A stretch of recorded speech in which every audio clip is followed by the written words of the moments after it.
Good morning, good afternoon and good evening my dear students. जिस भी समय आप इस वीडियो को देख रहे हैं, आप जानते हैं सीबीएसई 9th क्लास हिस्ट्री का फर्स्ट चैप्टर है द फ्रेंच रेवोल्यूशन और ये उसका कंटिन्यूअस थर्ड पार्ट है। प्यारे बच्चों, आज हम देखेंगे the struggle to survive 1.1 and 1.2 the middle class, है ना, उसके बारे में कैसे उन्होंने envisages to end of the privileges विशेषाधिकार। एनविसेजेस मतलब इमेजिन करना। तो हम इन दोनों चीजों के बारे में देखेंगे। प्यारे बच्चों, हम पहले एक बार पूरा इसको समझते हैं कि इसमें क्या है इस टॉपिक में। तो सबसे पहले आप देखेंगे प्यारे बच्चों, जैसे कि आप जानते हैं 28 मिलियन पॉपुलेशन थी जब फ्रेंच रेवोल्यूशन हुई।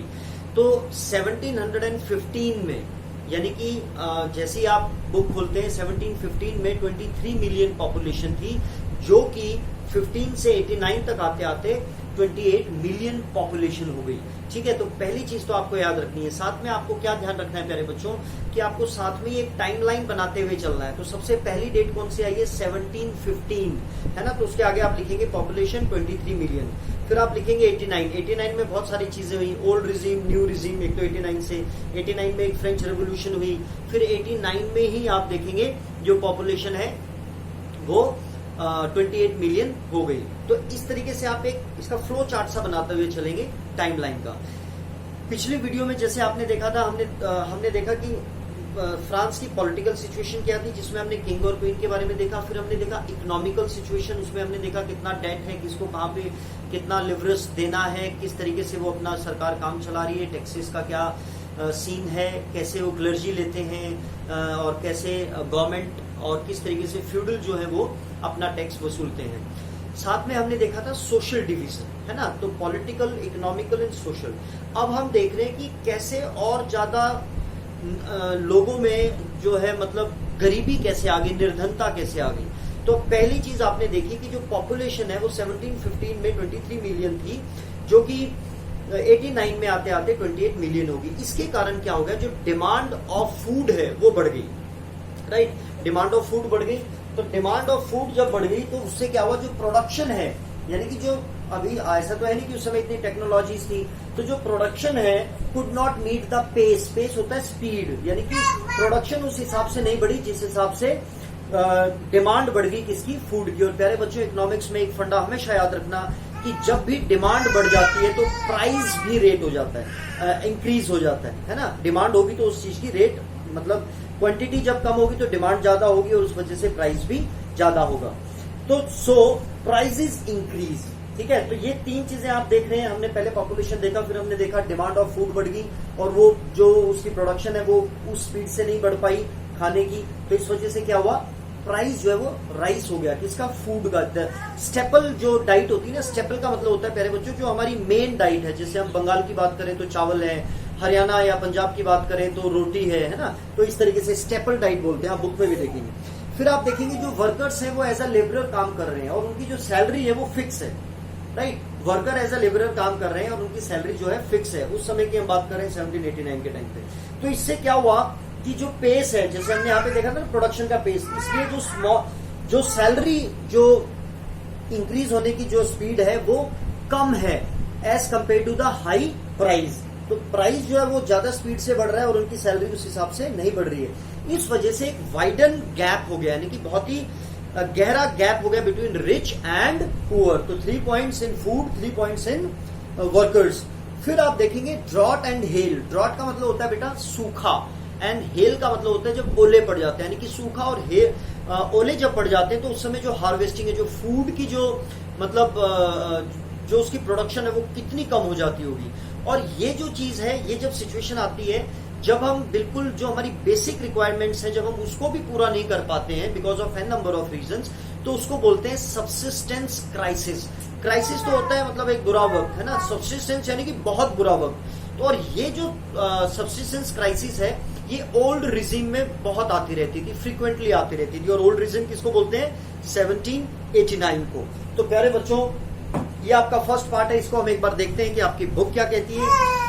The struggle to survive. The population of France rose from about 23 million in 1715 to 28 million in 1789. This led to a rapid increase in the demand for food grains. Production of grains could not keep pace यानी speed, उस speed से नहीं, with the demand. So the price of bread, which was the staple diet, है ना, जो उनकी staple यानी कि मेन जो थी bread, roti of the majority rose rapidly, यानी कि उसका जो प्राइस है वो बहुत तेजी से बढ़ गया. Most workers were employed as laborer. अब हम वो next 3 points देख रहे हैं. In workshops whose owner fixed their wages, उनकी जो सैलरी है, उनकी जो wages है वो फिक्स थी. But wages did not keep pace with the rise in price. तो जैसे प्राइस बढ़ रहा था उस हिसाब से वो नहीं बढ़ रही थी salary. So the gap between the poor and the rich widened. This become worse. ये और भी ज्यादा खराब हो जाता था, worse यानी खराब, whenever drought or hail reduced the harvest. This led to a subsistence crisis, है ना. I hope आपको समझ में आ गया होगा. Something that occurred frequently यानी जल्दी जल्दी जो आता था in France during the old regime. I hope you know 1789 से पहले का जो समय उसको क्या बोला जाता है, ओल्ड रिजीम. अब हम देखेंगे आ ग्रोइंग मिडिल क्लास, यानी कि 18th सेंचुरी में, 18th सेंचुरी जब मैं बोल रहा हूं तो इसका मतलब 1700 से लेकर 1799 के बीच में. बार बार मैं इस चीज के ऊपर क्यों जोर देता हूं बच्चों, क्योंकि बच्चों को अगर ये नहीं समझ में आता है तो एसएसटी को बोरियत भरी लगती है. तो आ ग्रोइंग मिडिल क्लास एनविसेजेस का मतलब होता है इमेजिन करना, यानी कल्पना करना, सोचना. एंड टू प्रिविलेजेस, यानी कि वो ऐसी कल्पना कर रहे हैं कि खत्म हो जाएगा, एंड हो जाएगा क्या, प्रिविलेजेस. और प्रिविलेजेस आपको पता है जो क्लर्जीज हैं, जो नोबल्स हैं, उनको बाय बर्थ उनको मिले हुए थे प्रिविलेजेस कि उनको टैक्स नहीं देना है, राइट. तो ऐसी एक इमेजिन. तो यहाँ पे आप प्यारे बच्चों देखोगे एक सुपर इंपोर्टेंट क्वेश्चन यहाँ पे बनता है अबाउट द फिलोसोफर्स. लेकिन अब हम देखते हैं कि जो मिडिल क्लास है ये धीरे धीरे मतलब ऐसा नहीं है कि इससे पहले कभी टैक्स को लेकर या फूड स्कार्सिटी को लेकर, यानी कि फूड की कमी होने के लिए कभी इससे पहले आंदोलन नहीं हुए या रिवॉल्ट नहीं हुए, बट उनके पास कहीं ना कहीं एक प्रॉपर स्ट्रैटेजी नहीं थी, प्रॉपर प्लानिंग नहीं थी, जिसकी वजह से वो सक्सेसफुल नहीं हो पाए. अब ये जो मिडिल क्लास है, यहाँ पर क्या है, जो मिडिल क्लास के लोग हैं धीरे धीरे ये भी because of their industrialization, because of business, because of small scale business, because of trade in especially in woolen and textile. प्यारे बच्चों इतिहास में वुलन और टेक्सटाइल जो है भारत में तो उसका एक मेन महत्वपूर्ण भूमिका है ही है, लेकिन पूरी दुनिया में कहीं ना कहीं एक बहुत ही एक अच्छा साधन बना था फॉर द ट्रेड, है ना, जिसके कारण जो मिडिल क्लास है उन्होंने इनकम को बढ़ाया. और इनमें ज्यादातर होते थे पिब मैं क्यों बोल रहा हूं, जो प्रोफेशनल्स, जो मिडिल क्लास है धीरे धीरे वो एजुकेशन उनमें आने लगा.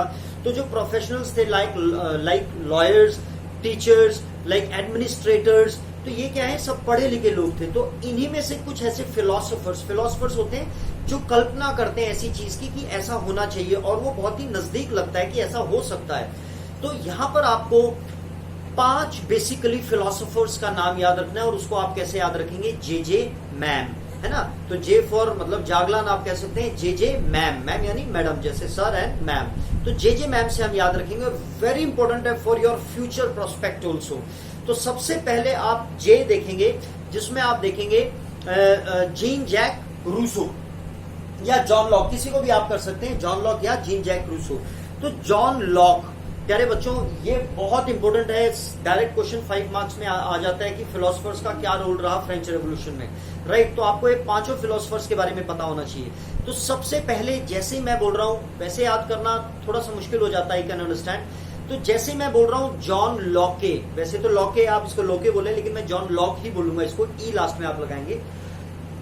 इनकी स्पेलिंग का एक तो बहुत ध्यान रखना आपको प्यारे बच्चों, 5-5, 6-6 बार आप लिखें ताकि आपको स्पेलिंग याद हो जाए.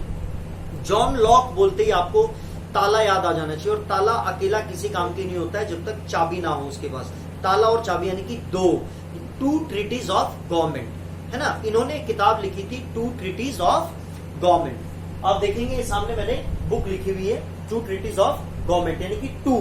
जैसे जॉन लॉक आ जाए तो पहला वर्ड आपके माइंड में आ जाना चाहिए 2 ट्रीटीज का मतलब होता है संधि, यानी कि उनके बीच में सहमति होना. 2 ट्रीटीज ऑफ गवर्नमेंट, ठीक है, ये इनकी बुक थी. इन्होंने एक चीज दुनिया को क्या दी थी कि पहले क्या होता था, आपने पता है, आपने पढ़ा है ये इतिहास की किताबों में, कि जो रूलर होता था वो अपने आप को कहता था कि मुझे अल्लाह ने या भगवान ने मुझे या जीसस ने मुझे भेजा है ताकि मैं आप लोगों का ध्यान रख सकूं, और वो एक एब्सोल्यूट पावर जो है उसको मतलब जीता था, मतलब एन नंबर ऑफ पावर्स, मतलब वो अपने आप को भगवान की तरह समझता था। तो जॉन लॉक जो है वो ताला उसने तोड़ दिया, यानी जो लोग अभी तक समझते थे, तो लॉक से ही आपको याद रखना है, जॉन लॉक यानी टू ट्रीटीज ऑफ गवर्नमेंट, और उसने दुनिया को क्या दिया कि ही रिफ्यूट द डॉक्ट्राइन, यानी कि जो एक परिभाषा या जो एक नीति चली हुई आ रही थी कि भी जी राजा है उसके पास एब्सोल्यूट पावर है ना, और वो डिवाइन यानी कि भगवान का कुछ दिया हुआ है, तो वो इस चीज को उसने कहा कि ऐसा कुछ भी नहीं है। तो लोगों को लगा यार बात तो सही कह रहा है, ऐसा तो कुछ नहीं है, इसके भी 2 हाथ हैं 2 पांव हैं। तो ये उसने एक जो आइडिया जब दिया तो लोगों ने इसको सैलून्स में अलग अलग जगह पे इसको डिस्कस किया, पढ़ा, जो अनपढ़ लोग थे उसको जोर जोर से पढ़ के सुनाया गया ताकि लोगों तक ये मैसेज पहुंच सके। तो पहला सभी के साथ ऐसा हुआ, सैलून्स में, कॉफी हाउसेस में ये सब डिस्कस होने लगा बहुत लार्जली। पहला है जे जॉन लॉक, ठीक है, टू ट्रीटीज ऑफ गवर्नमेंट, और उसने रिफ्यूट क्या किया, the absolute and divine power of the monarch, ठीक है, ये 2 चीजें। फिर आप दूसरे में देखेंगे gene Jacques Rousseau, J Rousseau भी बोलते हैं इनको। तो जे रूसो जो है प्यारे बच्चों, इन्होंने जो किताब लिखी थी that is the social contract, यानी कि समाज के बीच में कॉन्ट्रैक्ट, द सोशल कॉन्ट्रैक्ट, याद रखनी है, जे रूसो सोशल कॉन्ट्रैक्ट, जे रूसो सोशल कॉन्ट्रैक्ट। इन्होंने दुनिया को क्या दिया, और आप देखेंगे, आप महसूस करेंगे कि पूरी दुनिया उसको एक्सेप्ट कर रही है, और जो मोनार्की वाला है वो भी पूरी दुनिया में खत्म हो चुका है कि उनको अब कोई एब्सोल्यूट पावर नहीं है। तो जीन जैक्स रूसो ने क्या दिया, 1% is equal to 1 vote is equal to 1 value, जो हर एक डेमोक्रेटिक कंट्री में इस्तेमाल होती है, तो पूरी दुनिया में अभी भी इस्तेमाल हो रही है। तो ये जो परिभाषा या ये जो विचार है ये किसने दिया था, gene Jacques Rousseau, J Rousseau, right. तो आपने इनकी किताब का नाम याद रखिए, द सोशल कॉन्ट्रैक्ट, और इन्होंने दुनिया को क्या दिया, 1% 1 वोट 1 वैल्यू, ठीक है। फिर आता है एम फॉर, एम से हम करेंगे मॉन्टेस्क्यू, मंडे मॉन्टेस्क्यू। मॉन्टेस्क्यू का बेटा आप ये समझे, मैं आपको कह रहा हूं, मॉन्टेस्क्यू का मतलब होता है स्पिरिट, स्पिरिट यानी आत्मा, है ना। मॉन्टेस्क्यू जो एक वर्ड है उसका मतलब होता है आत्मा, और आत्मा को हम और क्या बोलते हैं, स्पिरिट। तो आप याद रखेंगे जो मॉन्टेस्क्यू है, the spirit of the laws, यानी कि जो कानून है उनकी आत्मा। तो इन्होंने क्या लिखा, the spirit of the laws, the spirit of the laws, laws यानी कि जो कानून है उनकी आत्मा। तो किसने लिखा, मॉन्टेस्क्यू, मॉन्टेस्क्यू यानी स्पिरिट, स्पिरिट यानी द स्पिरिट ऑफ लॉज, ठीक है प्यारे बच्चों। तो इन्होंने क्या किया, इन्होंने दुनिया को एक ऐसी चीज दी जो आप महसूस करेंगे कि पूरी दुनिया में जो भी कंट्रीज हैं, मतलब पावर को शेयर करना, यानी कि जैसे हमारे इंडिया में भी between the JEL, judiciary, executive and legislative, इसके बीच में पावर को शेयर करना, मतलब सारी पावर जो है मोनार्की के हाथ में नहीं होनी चाहिए, वो डिवाइड होनी चाहिए बिटवीन जुडिशरी इंडिपेंडेंट, एग्जीक्यूटिव जो उस काम को कर रहा है, और लेजिस्लेटिव जहां कानून बन रहा है। तो आप देख रहे हैं कि ये लगभग हमारे इंडिया में भी है, हर एक कंट्री में आपको ये दिखने को मिलेगा जहां पे भी डेमोक्रेसी या किसी और टाइप की गवर्नमेंट है।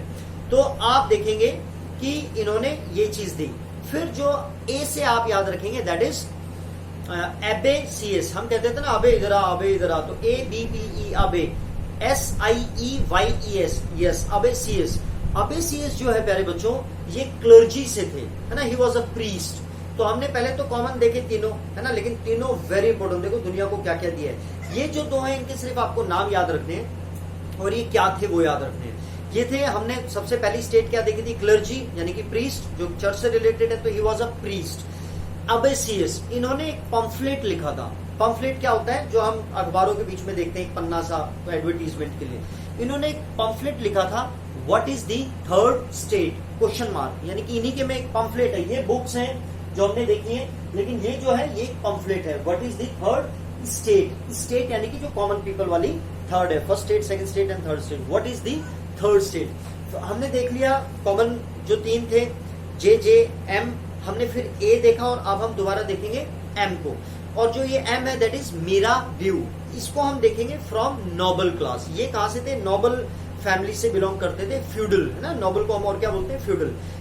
इन्होंने कुछ नहीं लिखा, इनका हमें कुछ नहीं याद रखना, बट ये बहुत ही तगड़े ऑरेटर थे, प्रवक्ता थे, मतलब जब भी ये कोई बोलते थे तो लोग इनको सुनते थे, मतलब इनके जो भाषा थी उसके ऊपर बहुत कमांड था, और लोग इनको बहुत ही आदर के साथ सुनते थे। जब ये बोलते थे तो लगभग सभी सुन होके इनको ध्यान से सुनते थे। तो आप इनके बारे में आगे देखेंगे। तो ये जो आप देख रहे हैं मीरा व्यू जो है, ये नोबल थे, है ना, नोबल, और इन्होंने ये किसके अगेंस्ट थे? अगेंस्ट फ्यूडल राइट्स, जो फ्यूडल राइट्स मिले कि उनके यहाँ काम करना, फ्यूडल ड्यूज और वो सब हमने जो पढ़ा था, ये इसके खिलाफ है। तो ये 5 चीजें आपको प्यारे बच्चों याद रखनी है। सबसे पहले हमने देखा जॉन लॉक, 2 चीजें, 2 ट्रीटीज ऑफ गवर्नमेंट। लॉक ने तोड़ा, क्या तोड़ा? कि राजा ही के पास सारी पावर नहीं है। फिर हमने दूसरा देखा Jean Jacques Rousseau, J Rousseau, यानी 1% is equal to 1 vote is equal to 1 value, यानी कि सोशल, समाज के बीच में कॉन्ट्रैक्ट, द सोशल कॉन्ट्रैक्ट। फिर हमने देखा मॉन्टेस्क्यू, इसका मतलब स्पिरिट, यानी कि आत्मा, the spirit of the laws. और इन्होंने क्या किया? पावर को शेयर करना दुनिया को सिखाया, जैसे in between JEL, judiciary, E for executive, L for legislative. और सबसे पहली कंट्री, क्योंकि इसी समय 1776 में यूएसए आजाद हुआ था, आपको पता है, लास्ट वीडियो में हमने वो अपनी उसके लिए लड़ रहा था ना, जिसमें 1 बिलियन लिवरेज इनको और ज्यादा डेट हो गया था against the common enemy Britain. तो यहाँ पे क्या हुआ कि ये वो पहली कंट्री बनी। तो ये वेरी इंपॉर्टेंट है फॉर फ्यूचर प्रोस्पेक्ट ऑल्सो, क्योंकि जब आप कॉम्पिटिटिव एग्जाम्स देंगे आने वाले समय में, तो इस तरीके के क्वेश्चन आपसे पूछे जाते हैं। तो पहली कंट्री यूएसए बनी जिसने इसको, जो मॉन्टेस्क्यू ने जो संरचना दी है पावर शेयरिंग की, है ना, तो इसको अपनाया यूएसए ने। फिर आपने देखा अबाउट ए फॉर अबेसियस, वो फिर हम पहले फर्स्ट स्टेट में देखेंगे, फिर हम सेकंड स्टेट में नोबल में देखेंगे मीरा ब्यू, जिन्होंने अगेंस्ट फ्यूडल राइट्स के लिए लड़ा। अब हम देखते हैं आपकी बुक क्या कहती है। In the past, peasants and workers had participated in revolt against increasing taxes and food scarcity. Past में भी वो इसके लिए रिवोल्ट किए, but they lacked the means and programs to carry out full-scale measures that would bring about a change in the social and economic order. लेकिन वो कभी भी कोई एक चेंज नहीं लेके आ पाए. This was felt to those groups within the third state who had become prosperous and had access to education and new ideas. अब ये वाला जो है, यानी कि प्रॉस्परस, जो मिडिल क्लास जो थे, जो थर्ड स्टेट में जो नई मिडिल क्लास जो उभर कर आ रही थी, वो क्या हुआ कि वो प्रॉस्परस होने लगी बिकॉज ऑफ, जो मैंने बताया कि ट्रेड, सिल्क रूट, कॉटन, है ना, इसकी वजह से बिजनेस, स्मॉल स्केल फैक्ट्रीज, तो इसके कारण वो एडमिनिस्ट्रेटर, लॉयर, ये एजुकेटेड हो गए, प्रॉस्परस हो गए, इनके पास धन संपन्न हो गया, है ना, and had access to education, education की भी एक्सेस होगी, एंड न्यू आइडियाज, और जब एजुकेशन आ जाती है तो हमारे पास न्यू आइडियाज आ जाते हैं। द 18th century, 18वीं शताब्दी, याद रखेंगे आप, यानी कब की बात करें, witness the emergence of social groups termed the middle class. और आप जानते हैं, मैं और आप ऐसी उम्मीद करता हूं हम दोनों ही मिडिल क्लास से बिलोंग करते हैं, who earned their wealth through an expanding overseas trade and from the manufacture of goods such as woolen and silk textile that were either exported or bought by the richer member of society। यानी कि कैसे इन्होंने trade के through woollen take, या तो वो export करते थे, उनके खुद के पास है, या वो किसी रिच से लेकर और फिर उसको आगे उससे अपना बिजनेस करते थे, किसी रिच मेंबर ऑफ सोसाइटी से। In addition to merchants and manufacture, यानी मर्चेंट और मैन्युफैक्चर तो है ही है। The third state included professions such as the lawyers or administrative officials. All of these were educated and believed that no group in society should be privileged by birth. और ये जो middle class है कह रही कि किसी को भी प्रिविलेज नहीं मिलना चाहिए by birth. Rather, a person's social position must be depend on his merit, यानी कि उसकी कार्य क्षमता के ऊपर ये निर्धारित होना चाहिए कि उसको कितनी समाज में वैल्यू मिलनी चाहिए। These ideas envisaging, यानी कि इमेजिन कर रहे हैं, imaginations, a society based on freedom and equal laws and opportunities for all, यानी कि सबको फ्रीडम, सबको इक्वल राइट्स और सबको equal opportunities, were put forward by philosophers such as John Locke and Jean-Jacques Rousseau.